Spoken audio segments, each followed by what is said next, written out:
Vraiment heureux d'être ici, on est vraiment bénis, c'est un moment merveilleux et j'aimerais qu'on puisse commencer ce moment par une courte prière. Nous voulons fermer les yeux et dire « Seigneur Jésus-Christ, prends tout le contrôle ». Que ce moment, Seigneur, ne soit pas un moment qu'un homme dirige, mais que toi tu diriges, Seigneur. Saint-Esprit, fais ton entrée, tu es le bienvenu. Je prie que, Seigneur, toutes les personnes connectées maintenant puissent ressentir ta présence, Père. Qu'il y ait un shift dans l'atmosphère, Seigneur. Seigneur, ce qui caractérise cette conférence, c'est l'atmosphère, Père. Et nous voulons déclarer et prophétiser qu'une atmosphère favorable, Seigneur, soit présente durant cette conférence, Père éternel. Que tout ce qui sortira de ma bouche vienne de toi, éternel Dieu, et qu'une personne se réconcilie avec toi. Au nom de Jésus-Christ, Amen. Gloire à Dieu. Alors, lorsqu'on priait, je demandais au Seigneur quel message je pouvais t'apporter. Quel message le Seigneur avait pour toi. Parce qu'aujourd'hui, je ne m'adresse pas à une multitude, je m'adresse à toi. En effet, la Bible déclare quelque chose de très fort. Dans Éphésiens 5, à partir du verset 25, je vais lire rapidement. Éphésiens 5, 25. « Marie, que chacun aime sa femme comme Christ a aimé l'Église. Et s'est livré lui-même pour elle, afin de la sanctifier en la purifiant et en la lavant par l'eau de la parole. » En réalité, j'ai compris une chose en lisant ceci. C'est que beaucoup de personnes cherchent à être dans une religion, à atteindre Dieu, et à essayer de comprendre Dieu, à essayer de l'atteindre, alors qu'en réalité, c'est lui-même qui est descendu. Toi, tu as cherché à l'atteindre par différentes religions, et ça a été compliqué, mais aujourd'hui, c'est Dieu qui se présente à toi. Aujourd'hui, c'est Dieu qui se livre pour toi. C'est Dieu qui descend dans ta maison, là où tu es, et il veut te parler. Moi, j'étais dans le monde avant, et j'essayais de me rapprocher de Dieu, mais je n'y arrivais pas. Car la religion sont les moyens des hommes pour atteindre Dieu. Mais la relation, c'est les moyens de Dieu pour atteindre les hommes. En réalité, l'homme a toujours voulu connaître Dieu, et c'était trop compliqué. Dieu était tellement loin dans les cieux, tellement loin selon les hommes. Mais en réalité, il est descendu et il s'est fait homme parmi les hommes. La Bible ira jusqu'à dire qu'il n'a point regardé comme une proie arrachée d'être égal à Dieu, mais il s'est humilié, prenant une forme de serviteur. En effet, l'homme n'a pas compris quand Moïse a instruit la loi. L'homme n'a pas compris quand les prophètes ont prophétisé. Alors Dieu est descendu lui-même et a montré l'exemple. Et ce qui m'a touché, c'est que moi, je ne comprenais pas cet aspect. Les gens me disaient, Dieu veut te pardonner, demande le pardon à Dieu. Et moi, je disais, mais à quoi ça sert d'être pardonné ? Ça ne m'intéressait pas d'être pardonné parce que je ne me sentais pas pécheur. Mais un jour, quelqu'un m'a dit, Dieu ne veut pas simplement te pardonner, il veut également se réconcilier avec toi. Et il y a une différence entre le pardon et la réconciliation. Aujourd'hui, Jésus-Christ veut pas simplement te pardonner, mais il veut se réconcilier. Se réconcilier, ça veut dire se réinvestir dans ta vie. En fait, ta vie l'intéresse. Tu intéresses Dieu. Jésus-Christ est mort non pas simplement pour te donner la vie éternelle, mais pour tous les domaines de ta vie. Et je sais qu'il y a des personnes connectées, vous vous dites, mais Dieu ne se soucie jamais de ce que je vis. Il se soucie jamais de ce que je vis. Il se soucie jamais. Mais j'aimerais te dire ceci. Combien de fois l'inquiétude t'a béni? Combien de fois l'inquiétude a servi à quelque chose? Très souvent, on s'inquiète et on pense que Dieu va agir parce qu'on s'inquiète. Alors que l'inquiétude, c'est le contraire de la foi. Le contraire de la foi, c'est le doute. Et je dirais même que si la foi, c'est une confiance en Dieu, le doute est une confiance en le diable. La Bible dit, nul ne peut avoir deux maîtres. Si quelqu'un dit aimer Dieu, mais s'inquiète pour l'argent, il fait de l'argent son Dieu. Une fois, j'étais chez mon père et j'ai senti une voix comme ça. Le Seigneur me parlait et il m'a dit, pourquoi as-tu fait de l'argent ton Dieu? Et j'ai répondu à Dieu, j'ai dit, mais Seigneur, j'ai jamais fait de l'argent mon Seigneur, je ne comprends pas. Et Dieu m'a dit, chaque fois que tu t'inquiètes, tu fais de l'argent ton Dieu. Car l'argent est un bon serviteur, mais un très mauvais maître. Alors j'ai compris une chose, c'est que dans ma relation avec Dieu, il y a des principes que je devais comprendre. C'est que Christ, en fait, je ne suis pas simplement un disciple de Christ, je ne suis pas simplement l'ami de Christ, mais Dieu veut faire de moi son épouse. Dieu veut faire de moi une relation avec lui. En fait, c'est incroyable, mais tu as le droit, en fait, de faire plaisir à Dieu, mais tu peux aussi le détruire. La Bible dit, n'attristez pas le Saint-Esprit. En fait, dans ta relation avec le Seigneur, il faut que tu puisses te dire, est-ce que ma vie lui rend témoignage? Est-ce que ma vie lui plaît? Est-ce que ma vie lui appartient? Est-ce que lorsque je vis, ça démontre que je lui appartiens? Est-ce que lorsque j'ai une relation avant le mariage, je plais à Dieu? Parce qu'on se prépare pour plaire à une femme. N'est-ce pas que, admettons, le 31 décembre, on va bien s'habiller, se préparer, mettre du gel et on va se préparer, on va se faire beau. Mais on ne se prépare pas pour la rencontre avec le Seigneur. On mène notre propre vie. On mène notre propre vie et on ne se soucie pas si Dieu est fier de nous. On ne se soucie pas parce qu'on est dans les sentiments et dans les émotions. D'ailleurs, le mot sentiment et à sentir et mentir dans le même mot. Donc souvent, ce que tu ressens, c'est faux. Dieu ne veut pas que tu sois dans les sentiments. Dieu veut que tu sois selon sa parole. Et tu ne sais peut-être même pas ce que cette parole dit. Tu n'as peut-être même jamais entendu un verset. Mais j'aimerais te dire que sans Jésus-Christ, toute l'humanité est vouée à l'enfer. Oui, parce que par un seul homme, on a tous été séparés de Dieu. Tous. C'est pour ça qu'il y a des guerres. C'est pour ça qu'il y a des gens qui violent. C'est pour ça qu'il y a des meurtriers. Parce que l'homme est né avec une nature déchue. C'est pour ça qu'on n'a jamais appris à un enfant à mentir, pourtant il ment. Et des fois on se dit, mais comment t'as appris ça? Comment t'as appris ça? C'est sa nature adamique. Un seul homme nous a tous séparés de la présence de Dieu, Adam, en péchant. Toute la génération en dessous d'Adam est née avec le péché. C'est pour ça que naturellement, il y a des pulsions qui ne sont pas bonnes. Des hommes tombent dans la masturbation, ils ne se rendent même pas compte que c'est un péché. On commence à mépriser nos parents et on ne s'en rend pas compte parce qu'en fait, on est comme ça. Mais j'aimerais te dire ceci. La Bible dira, et ça c'est vraiment un scandale, moi ça m'a scandalisé quand j'ai vu ça, avant que tu étais né, je te connaissais déjà. Et la Bible dit, ne vous conformez pas au siècle présent, mais soyez renouvelés dans votre intelligence. Attends, si je dois me renouveler, ça veut dire que j'avais déjà. Ok, ce qui veut dire que Jésus ne souhaite pas me changer, il souhaite me rétablir à l'original. Ok, avant de naître, tu étais avec Christ. Parce que c'est Dieu qui t'a créé. Avant d'être matérialisé dans ce corps, tu étais déjà avec Dieu. Tu es né dans une nature pécheresse et tu dois maintenant revenir à ta connaissance que tu avais déjà. Il y a quelqu'un qui ne comprend pas. Avant même que tu sois matérialisé sur terre, tu étais déjà avec Dieu parce que c'est Dieu qui t'a créé. Quand la Bible dit « Ne vous conformez pas, mais soyez renouvelés, car avant que tu naisses, je te connaissais », ça veut dire qu'en fait, Jésus ne souhaite pas me changer. Jésus souhaite me rétablir et en fait, c'est le monde qui m'a changé. Jésus ne souhaite pas te changer. C'est le monde qui t'a changé.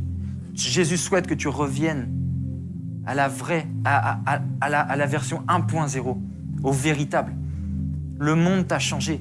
Avant, tu étais quelqu'un qui pardonnait. Regardez les enfants. Jésus dit quoi? Regardez ces enfants. Le royaume des cieux est pour eux. Il faut être comme eux. Parce qu'un enfant, s'il a mal, quelqu'un le frappe, quelques temps après, il oublie, il y retourne. N'est-ce pas que quand un papa va gifler son enfant, l'enfant il va revenir « Papa, papa, je t'aime ». L'enfant il oublie, il pardonne, il a le cœur de Dieu.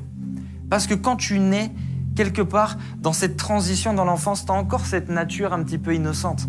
Avant que le diable t'attrape, réveille ta nature charnelle.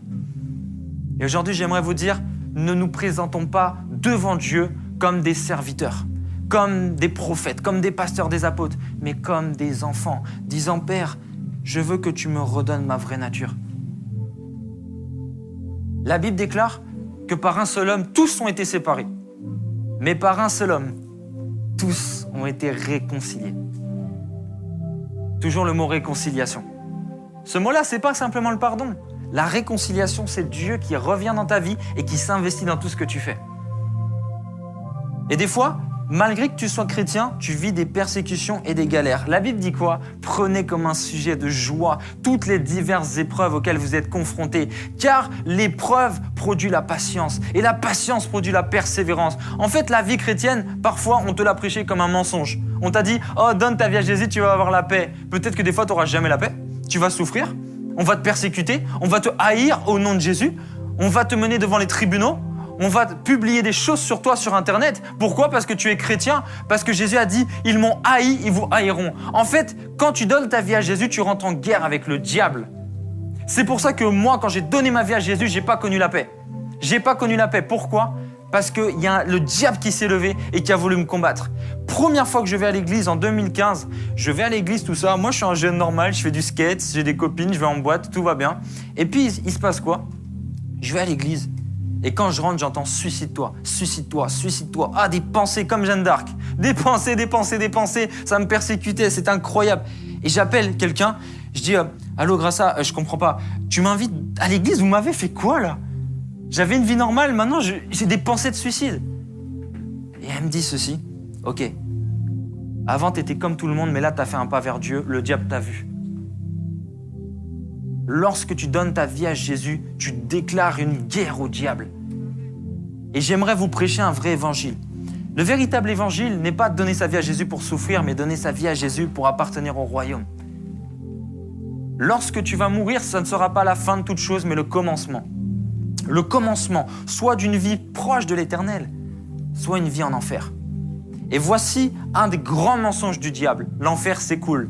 Oh, il y a Coluche, on va rigoler, on va commencer à danser, il y aura différents artistes, on sera avec Michael Jackson, ça sera une soirée. Non, l'enfer, c'est terrible. L'enfer, c'est terrible. Et l'enfer, c'est terrible. Et j'ai demandé à Dieu le jour de ma conversion, j'ai dit, montre-moi c'est quoi l'enfer. J'ai eu une vision. Et je vous dis, on est tombé comme dans un volcan. Et puis, il y avait des gens qui nous persécutaient. On ne pouvait pas fuir à part aller dans la lave. Et j'avais aussi mal qu'en vrai.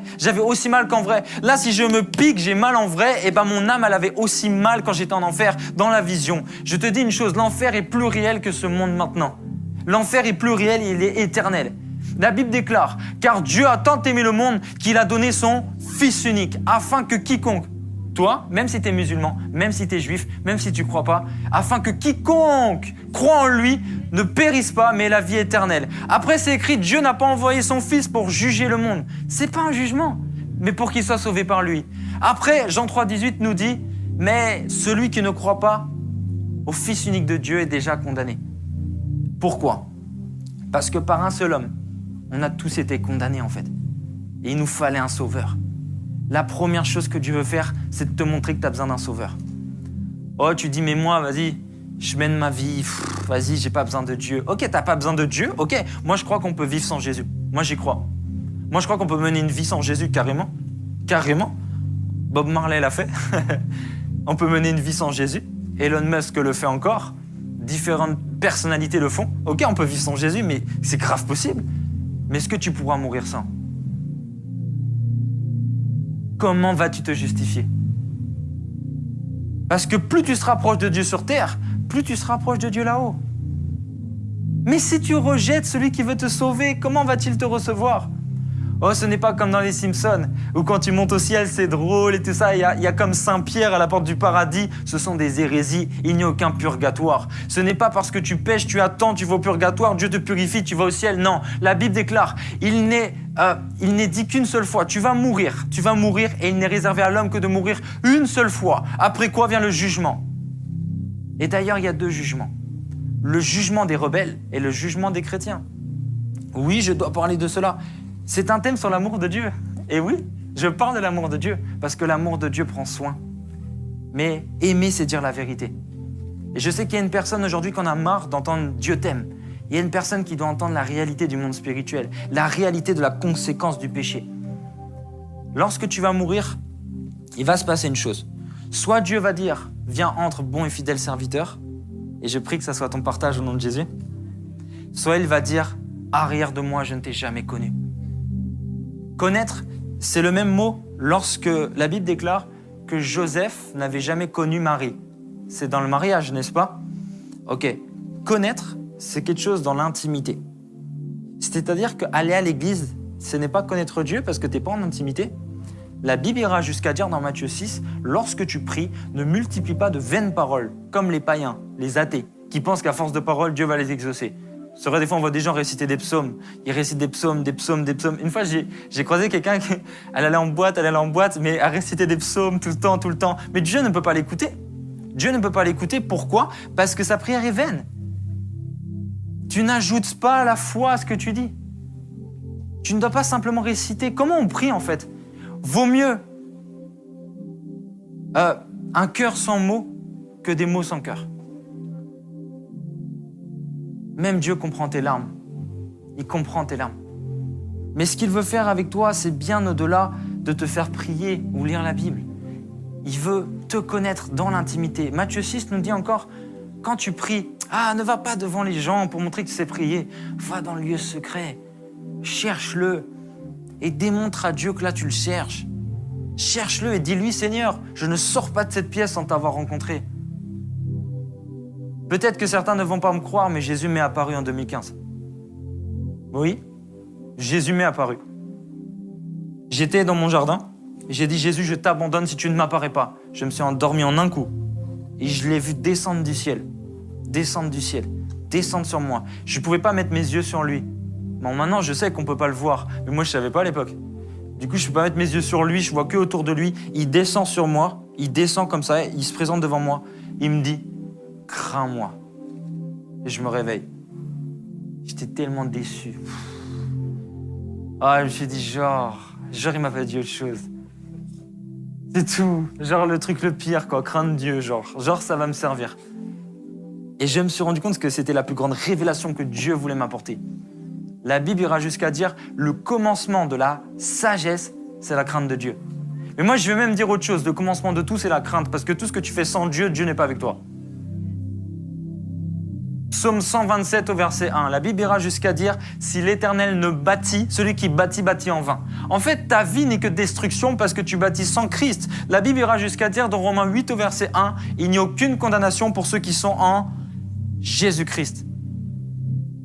En fait, si ta vie n'est qu'échec, c'est que tu as besoin de la reconstruire avec Christ. Oh, combien c'est difficile d'avoir divorcé. Combien c'est difficile de voir ses parents qui ne sont plus ensemble. Combien c'est difficile d'avoir été violé. Combien t'en veux à Dieu. Et je te comprends quelque part. Mais si Dieu est responsable de tout le mal, qu'est-ce que le diable fait? Eh oui. Si tu reproches toujours à Dieu ce que tu vis, mais qu'est-ce que le diable fait dans cette histoire? Oh, laisse-moi te dire que quand tu souffres, ce n'est pas Dieu. Ce n'est pas Dieu. C'est l'ennemi de ton âme qui veut te faire douter de celui qui veut te libérer. La Bible ira jusqu'à dire encore « L'Éternel est une tour forte où le juste se réfugie ». Oh, aujourd'hui, je vais te redonner foi en Dieu. Vous savez ce qu'on a fait, nous les chrétiens, et ce qu'on a fait sur Internet, c'est qu'on a trop parlé du diable. Oh, le diable est puissant. Oh, le diable, la sorcellerie et les démons. Je tiens à vous dire, la Bible nous donne une parole incroyable. Il dit « Voici, j'ai dépouillé les ordonnances qui vous condamnaient. J'ai livré en spectacle le diable à la croix. » En fait, je vais te dire un truc, tu n'as pas à vaincre le diable, il a déjà été vaincu. Tu ne dois même plus prier pour ta victoire, tu dois prier dans la victoire. Oh, est-ce qu'on peut bouger nos pieds comme ça? Bougez nos pieds. Bougez vos pieds.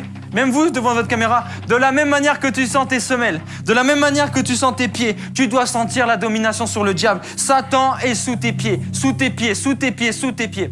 La Bible dit, tu n'as pas à lutter contre la chair et le sang, mais contre Satan. Lutter, c'est pas combattre. La Bible ne te dit pas de combattre Satan, elle te dit de lutter Satan. Pourquoi? La lutte, c'est tenir en domination. Satan est déjà dominé, je le tiens encore au sol. Oh, il y a quelqu'un aujourd'hui qui est libéré de la peur. Et ce message-là, il concerne tellement de personnes. Tellement de personnes. Pourquoi? Parce qu'il y a des personnes qui ne comprenaient pas trop le but de la vie chrétienne. Le but de la vie chrétienne, c'est pas de vivre ta propre vie et d'y associer Jésus. C'est de vivre la vie de Christ. La Bible déclare, ce n'est plus moi qui vis, c'est quoi? C'est Christ qui vit en moi. Ok, ça veut dire que tout ce que tu fais doit lui rendre gloire. 1 Corinthiens 10, 31 nous dit ceci. Que vous mangez, que vous buviez, quoi que vous fassiez, faites tout pour la gloire de Dieu. Moi, je te pose cette question. Quand tu te masturbes, tu le fais pour Dieu?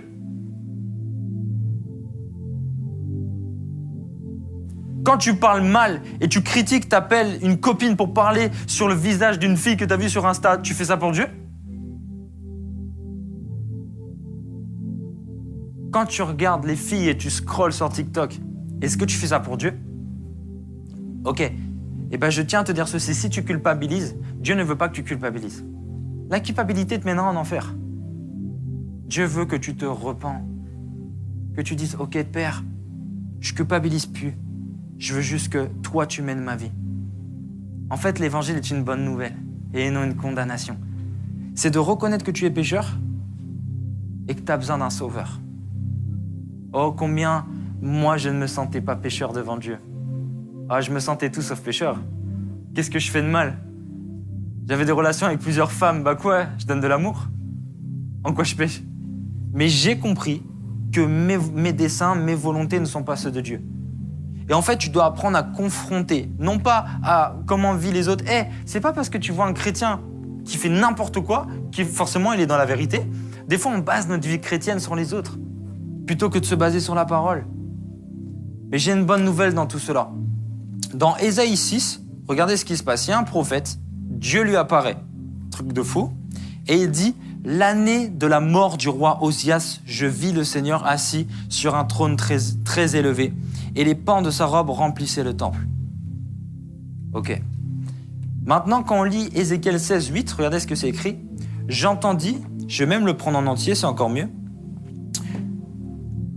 Ézéchiel 16, au verset 8. Voici ce que la Bible dit. « Je passais près de toi, je te regardais, et voici ton temps était là, le temps des amours. J'étendis sur toi le pan de ma robe, je couvris ta nudité, je te jurai fidélité, je fis alliance avec toi, dit le Seigneur l'Éternel, et tu fus à moi. » Ok, il y a quelqu'un qui va avoir une révélation là. Dans la coutume juive, lorsqu'un homme prenait le pan de sa robe pour couvrir une femme, c'était une demande en mariage. Lorsqu'Ésaïe a une vision du Seigneur, il voit un pan de robe qui a été jeté. Oh, je sens la présence de Dieu quand je vous parle. La première fois où Ésaïe voit Dieu, il voit une demande en mariage. Lui-même, il comprend. Il se dit, waouh, je suis en train de voir Dieu et il me demande en mariage. Dieu a toujours souhaité t'épouser depuis le début de la création.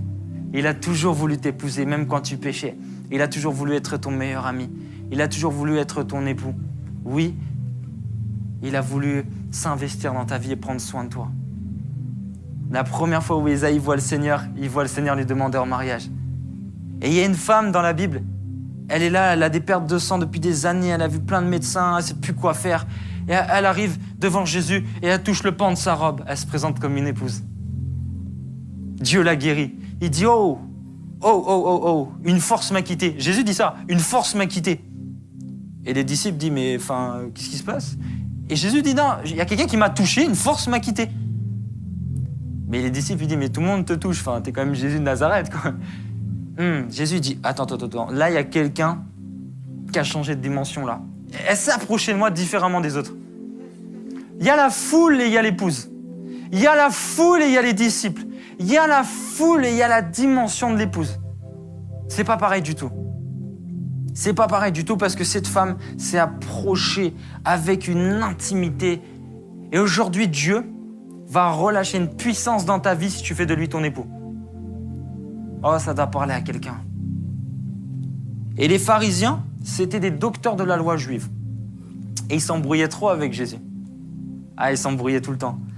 Parce que Jésus leur dit, votre père, c'est Satan. Et oui, et c'était la vérité. C'était la vérité. Il leur disait, votre père, c'est le diable. Parce que si vous disiez que vous aviez Dieu comme père, vous ne me détesterez pas. Mais au final, ils l'ont tué. Ça prouvait qu'ils avaient le diable. Quand tu rejettes Jésus, tu démontres que tu n'as pas Dieu. Et comment on sait qu'on rejette Jésus? C'est quand notre vie n'est pas pour lui.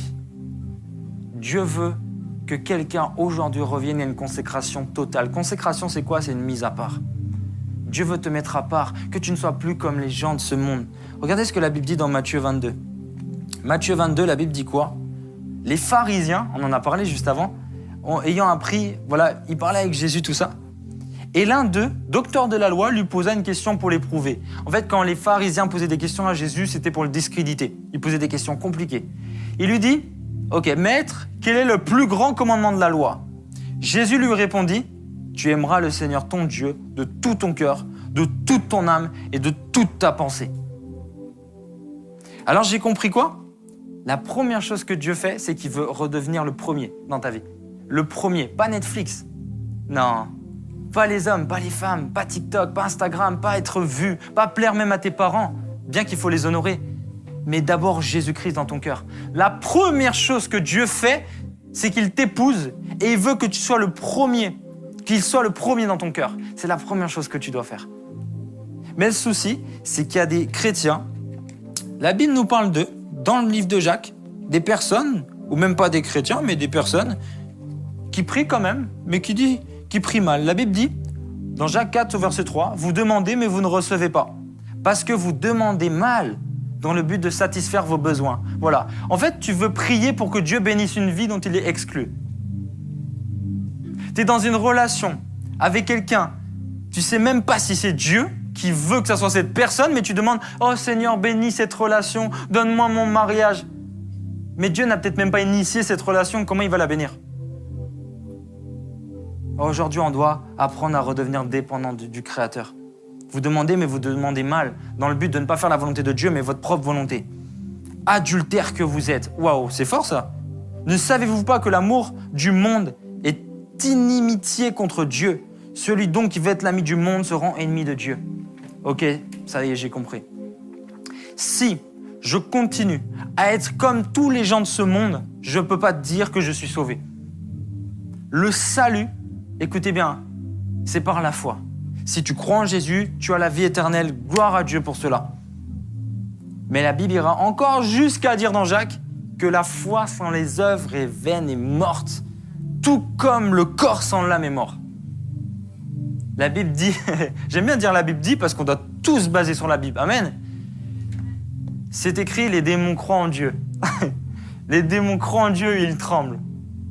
Du coup, ça change quoi de croire? Non, la Bible dira bien que montre-moi tes œuvres et je te dirai la foi que tu as. Après le passage de Jésus, on voit actes des apôtres. C'est marqué actes des apôtres, pas discours des apôtres. Ta vie doit démontrer que tu appartiens à quelqu'un d'autre. Tu dois être différent. Là où les gens critiquent, tu dois aimer. Là où les gens calomnient, tu dois dire du bien. Tu dois prier pour ceux qui te maltraitent. Tu dois dire du bien de ceux qui te maudissent. Tu dois faire du bien. Tu dois être un agent de bien. Tu dois calmer les querelles. Quand il y a des gens qui s'embrouillent, tu les réassocies. Quand il y a pas d'amour dans ta famille, tu es la lumière. La Bible te dit que tu es la lumière du monde. Tu dois marquer la différence. Mais comment vas-tu impacter un monde où tu lui ressembles tellement ? Tu lui ressembles tellement, comment vas-tu l'impacter? Le but de la vie chrétienne, c'est de s'humilier et de dire « Jésus, je reconnais que je suis pécheur. » Ensuite, Dieu fait de toi une lumière et tu impactes les nations. À 6 mois de conversion, je suis parti au Maroc évangéliser. J'ai pris une valise avec des Bibles et je suis parti évangéliser. Après, je suis allé au Sénégal, que dans des pays musulmans. Je devais annoncer aux nations que Jésus m'avait sauvé. Oh, l'évangile n'est pas lire simplement la Bible, c'est une rencontre avec Christ. Je peux même pas te dire, je peux même pas te prouver que Jésus il existe. Je peux pas te prouver que Jésus il existe. Mais tu peux le rencontrer aujourd'hui. Tu peux le rencontrer aujourd'hui. Je dis, tu peux le rencontrer aujourd'hui. Et le dernier verset se trouve dans Apocalypse 2, verset 4. La Bible dit que je connais tes œuvres. Je sais que tu es persévérant, mais tu as abandonné ton premier amour. Et il y a quelqu'un aujourd'hui, tu dois remettre Jésus à la première place. Tu dois remettre Jésus à la première place. Moi, je veux, lorsque je te vois, que tu marques la différence. Tu sais que tu es ambassadeur de Christ, nous dit la Bible. En fait, il y a 2 choix. Soit tu profites de ta vie sur terre, mais tu payes là-haut en enfer. Soit tu payes maintenant, mais tu profites après. Est-ce qu'une personne aujourd'hui veut commencer à voir au très long terme? Oh, moi, je ne suis plus à la recherche d'un CDI, mais un CDE, un contrat à durée éternelle. Je ne suis plus à la recherche d'un contrat à durée indéterminée, mais un contrat à durée éternelle. Oh, je ne cherche plus un pass Navigo simplement pour le métro, mais je veux un pass Navigo pour le ciel. Et ce pass Navigo pour le ciel, c'est Christ qui le donne, il s'est donné. Et en plus, des fois, tu dis, mais Dieu ne peut pas me pardonner, j'ai fait trop de choses horribles. Il est mort les bras ouverts. Il t'accueille. Il est mort en t'accueillant. Il est mort en t'accueillant. Il est mort en t'accueillant. Il est mort en t'accueillant. Il est les bras ouverts et il dit, t'as même violé quelqu'un, je veux te changer. Dieu aime le pécheur, mais il n'aime pas le péché. Et il y a une nuance, c'est que le pécheur, c'est toi et il t'aime. Le péché, c'est ce que tu fais et ça, il n'aime pas. Et d'ailleurs, cette phrase qui dit « Venez comme vous êtes », c'est pas McDonald's, c'est Jésus-Christ. Dieu veut véritablement te changer. Et j'aime cette atmosphère glaciale. Il y a une atmosphère glaciale parce que la crainte de Dieu s'installe dans les cœurs. Et chacun doit faire cette rétrospection, introspection, toutes les spections possibles pour que tu te dises, est-ce que je suis vraiment en ordre avec Dieu? Si tu meurs aujourd'hui, où est-ce que tu iras? La bonne nouvelle, c'est que Jésus-Christ te tend la main. Et il te dit, mon fils, ma fille, tu n'as pas à payer pour tout ce que tu as fait de mal. Aujourd'hui, je souhaite te sauver et t'offrir la vie éternelle. Et une paix qui surpasse toute intelligence va remplir ton cœur. Oh, combien je suis heureux maintenant d'être en Christ. Oui, ça a été dur, mais ça en valait la peine. Alors j'aimerais juste, pour clôturer ce moment, qui est passé tellement vite, waouh, j'aimerais juste qu'on puisse prier avec toi. Même si tu es musulman, tu n'as jamais prié, tu ne connais pas Dieu, tu n'as jamais prié. Ok, c'est simple. J'ai dit quoi? Vaut mieux un cœur sans mots que des mots sans cœur. Alors, je veux juste te recommander dans la présence de Dieu. Et je veux juste que tu prennes cette décision. Dieu n'est pas ton pote. Dieu est amour, mais il n'est pas ton pote. Ça veut dire quoi? Tu dois apprendre à craindre Dieu. Dans ta vie de tous les jours, je veux voir maintenant que tu n'appartiens pas à ce monde. Tu es dans ce monde, mais tu n'es pas de ce monde. Alors, je vais tout simplement te remettre entre les mains du Seigneur. Et Père, je veux te remettre cette personne qui est touchée. Je veux te remettre dans les mains du Seigneur. Et je veux déclarer que toute ta vie, tu auras cette facilité à plaire à Dieu. Et j'aimerais que tu puisses répéter cette prière où tu dis simplement « Seigneur Jésus-Christ ». De tout ton cœur, « Seigneur Jésus-Christ ». Aujourd'hui, je reconnais que j'ai péché contre toi. Et je te demande pardon. Aujourd'hui, je prends une décision radicale, Seigneur. Je prends la décision ferme de t'appartenir et de t'accepter dans mon cœur. Je t'accepte comme mon Seigneur et mon Sauveur. Fais de moi ton disciple. Aujourd'hui, je renonce au péché et à tout ce qui te fera du mal. Je renonce au monde, Et je déclare, éternel Dieu, que toute ma vie est entre tes mains. Aide-moi, Seigneur, à faire ta volonté. Car je reconnais que de moi-même, je n'y arrive pas. Et là où tu es, je veux déclarer que la présence de Dieu puisse descendre. Descendre. Là où tu es, là où tu es, là où tu es, là où tu es. Oh, que la gloire de l'Éternel descende. Oh, il y a une personne qui ne sentait pas la présence de Dieu, tu commences à la ressentir. Oh, tu sens cette couverture chaude descendre sur toi. Cet amour divin qui te dit, tu es sauvé, tu es sauvé, tu es sauvé, tu es sauvé. Oh, je sens une gloire maintenant. Même là où nous sommes en présentiel, sentez cette présence qui est libérée. Sentez cette présence, vous tous qui êtes là. Et honorons Jésus-Christ qui fait son entrée.